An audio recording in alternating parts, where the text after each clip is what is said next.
Many a times we read this story in scripture about Balaam and the donkey. Balaam and the donkey, and most of us, I don't know how you break that down.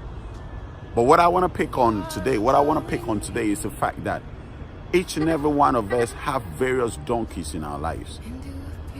Each and every one of us have various donkeys in our lives. And the problem is that we hold on to these donkeys for too long.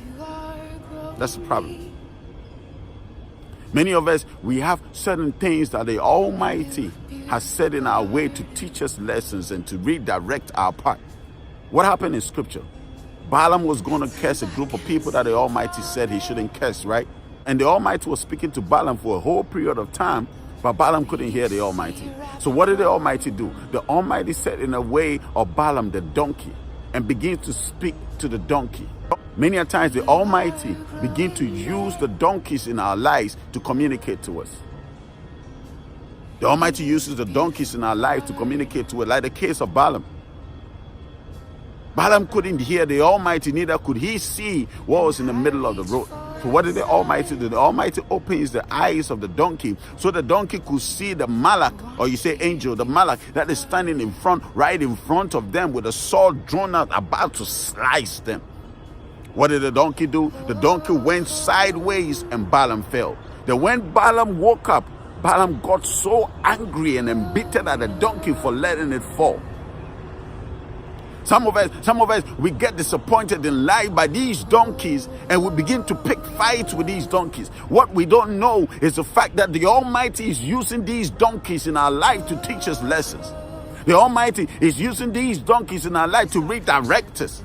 So that job you lost is a donkey. That relationship you lost is a donkey. That husband that left you is a donkey. That son, that child that died is a donkey, because the Almighty has been trying to get your attention for so long, but you've been looking elsewhere. The Almighty has been trying to get your attention for so long, you've been adamant in your way. So what happens?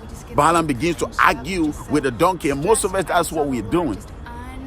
We lost the relationship. Instead of us to move forward, we are still back in the relationship, arguing with the ex-boyfriend, arguing with him, and you did that, and you did that, and you did that, and the same thing with Balaam. Balaam was arguing and having a conversation with the donkey. Don't you look crazy? Don't you look crazy having conversation with a donkey? That's what most of us we do. We have conversations with people we have no business having conversation with. It's like a dog. It's like a dog. When you hit a dog with a stick, instead of the dog attacking you, what the dog does is that the dog goes on to grab on the stick, bites on the stick. Don't be a dog. Don't be a dog. Stop fighting those things that the Almighty is using in your way to direct you, to teach you. Stop fighting them. There are things that the Almighty will bring your way to instruct you, to direct you, to redirect your path because you're going the wrong way. Don't fight those things. Stop fighting your ex-relationship. Stop fighting your ex-bosses. Stop fighting your ex-job. Those things were to come your way to direct you, to reshape the focus and the paths that you're going on. To reshape you. Those things are a blessing. That's what scripture says. In all things we should give thanks. What you don't know is the fact that you don't see the malak that is in your way with a sword drawn out ready to slice. That's what you don't see. But I'm here to announce to you, stop fighting the donkeys. Have a great day. Stop fighting the donkeys. Stop having conversations with the donkeys.